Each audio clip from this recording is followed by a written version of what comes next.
Boa noite, estimadas irmãs, estimados irmãos de caminhada e do coração.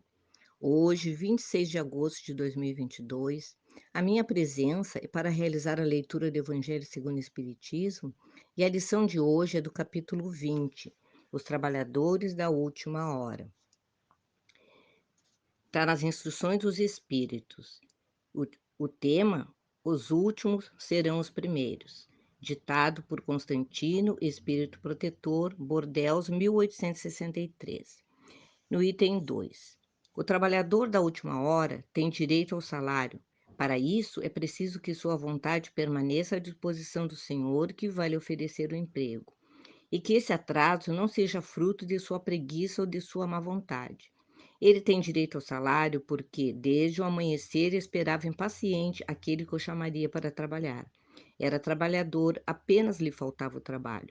Porém, se ele tivesse recusado o trabalho a qualquer hora do dia e dissesse: tenho paciência, o repouso me faz bem. Quando chegar a última hora, será o momento de pensar no salário do dia. Que me importa trabalhar para um senhor que não conheço nem estimo? Quanto mais tarde, melhor. Esse, meus amigos, não receberia o salário do trabalhador, e sim o da preguiça. O que será daquele, em vez de permanecer ocioso, empregar as horas destinadas ao trabalho para praticar a delinquência? Insultar Deus com palavras ultrajantes? Derramar o sangue de seus irmãos? Lançar a desarmonia entre as famílias? Arruinar homens de boa fé? Abusar da inocência? Enfim, praticar todas as maldades humanas? O que será dele? Será suficiente dizer na última hora: Senhor, utilizei mal meu tempo, não quero me empregar até o fim do dia para que eu faça pelo menos um pouco da minha tarefa e assim me pagar o salário do trabalhador de boa vontade? Não, o Senhor lhe dirá: não tenho nenhum trabalho para você no momento, desperdiçou seu tempo, esqueceu o que havia aprendido e não sabe mais trabalhar na minha vinha. Você deve recomeçar a sua aprendizagem e, quando estiver mais disposto, venha me procurar. Eu lhe abrirei meu vasto campo onde poderá trabalhar a qualquer hora do dia. Bons espíritas, meus bem-amados, todos vocês são os trabalhadores da última hora. Pode sentir-se bem orgulhoso o homem que disser: comecei meu trabalho ao alvorecer do dia e só terminei ao anoitecer. Todos vocês vieram quando foram chamados, uns mais cedo, outros um pouco mais tarde, para a reencarnação que agora estão vivendo. Porém, há quantos séculos o Senhor o está chamando para trabalhar em sua vinha, sem que aceitem o convite? É chegado o momento de receber o salário. Empreguem bem esta hora que resta e nunca esqueçam que a existência, por mais longa que possa parecer, não passa de um momento muito breve na imensidade dos tempos que formam para vocês a eternidade. Aí então nós temos esse item 2. Agora nós vamos analisar o que está escrito no item 3, que foi ditado por Henri Heine, Paris, 1863. E diz o seguinte: Jesus empregava a simplicidade dos símbolos em sua linguagem. Os trabalhadores da primeira hora foram Moisés, os profetas, que eram os porta-vozes da espiritualidade, e todos os espíritos superiores que reencarnaram para iniciar as diversas etapas do progresso. Os trabalhadores da segunda hora foram os primeiros mártires, aqueles que deram sua vida pelo cristianismo, os apóstolos, os sábios, os filósofos, os pais da igreja, entre eles Santo Agostinho e São Tomás de Aquino. Os trabalhadores da última hora são os espíritas. Eles foram anunciados e profetizados desde a vinda de Jesus e receberão a mesma recompensa, ou melhor, receberão uma recompensa ainda maior. Por serem os últimos a chegar, os espíritos aproveitam o trabalho intelectual já realizado por seus antecessores, pois o homem deve herdar do homem. O trabalho dos espíritas e seus resultados são coletivos, e Deus abençoa a solidariedade. Muitos daquela época revivem hoje, ou reviverão amanhã para completar a obra que outrora iniciaram. mais de um patriarca, mais de um profeta, mais de um discípulo do Cristo, mais de um propagador da fé cristã encontra-se entre vocês. Eles estão mais esclarecidos, mais adiantados, por isso trabalham hoje na cúpula do edifício e não mais na base. Seus salários serão proporcionais ao seu mérito na obra. A reencarnação valoriza e faz com que a filiação espiritual se torne eterna. O espírito, chamado a prestar conta de seu mandato terreno, sente no ar o pensamento de seus antecessores e compreende que a tarefa que outrora começou deve continuar. Então, retorna para a luta amadurecido pela experiência adquirida e procura avançar ainda mais.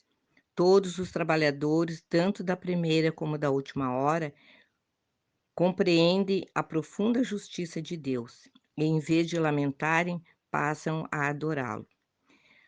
Um dos verdadeiros sentidos dessa parábola, onde os últimos serão os primeiros, como em todas as outras parábolas de Jesus, que Jesus dirigiu ao povo, contém o ensinamento de que a vida continua no futuro. As parábolas trazem, através de suas formas e imagens, a compreensão da magnífica harmonia entre todas as coisas do universo e da solidariedade que liga os seres de hoje com o passado e o futuro. Aqui nesses dois itens fica muito claro sobre a formação desse nosso grupo de estudos, da amada Casa Espírita Eulália Nogueira. Somos todos trabalhadores conquistando espaço para trabalhar na vinha do Senhor.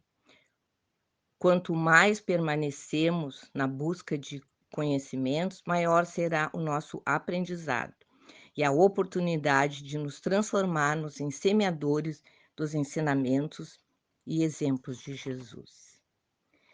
Aqui eu vou aproveitar para fazer a leitura do livro Fonte Viva, que eu achei interessante porque eu abri de forma aleatória, e aqui é do capítulo 77, Pai Nosso.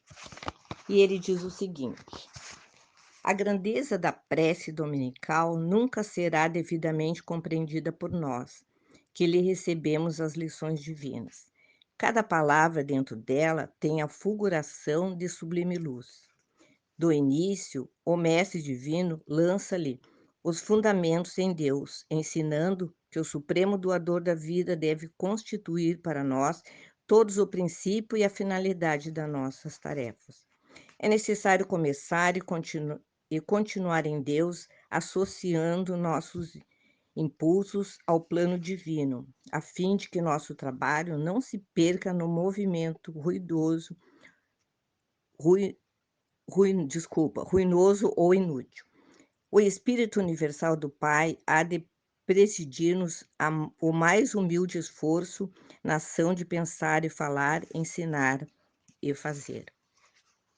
Em seguida, com um simples objetivo possessivo, o Mestre exalta a comunidade. Depois de Deus, a humanidade será o tema fundamental das nossas vidas. Compreenderemos as necessidades e as aflições, os males e as lutas de todos os que nos cercam, ou estaremos segregados no egoísmo primitivista. Todos os triunfos e fracassos que iluminam e obscurecem a terra permanecem-nos de algum modo. Os soluços de um hemisfério repercute no outro.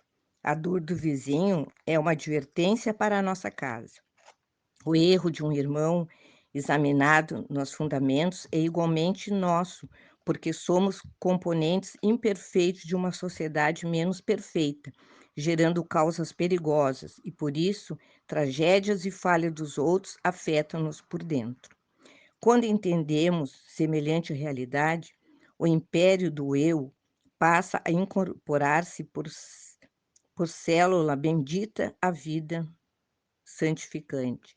Seu amor a Deus e à humanidade não, sem amor a Deus e à humanidade, não estamos suficientemente seguros na oração. Pai nosso, disse Jesus para começar, Pai do universo, nosso mundo.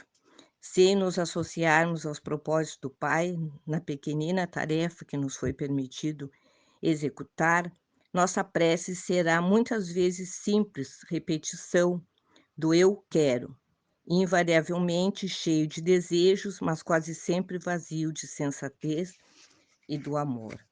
Olha que bela lição que a gente recebe também nesse item que está nesse livro Fonte Viva, do Chico Xavier, psicografado por Chico Xavier, pelo Espírito Emmanuel.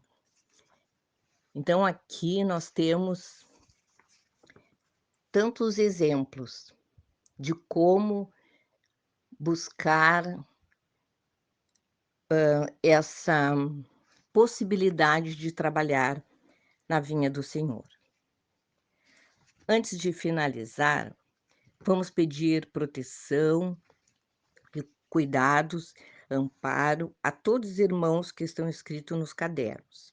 Que a luz do amor esteja presente junto de todos os irmãos que se encontram nos hospitais, nos presídios, creches, asilos, orfanatos, os que buscam abrigo nas ruas.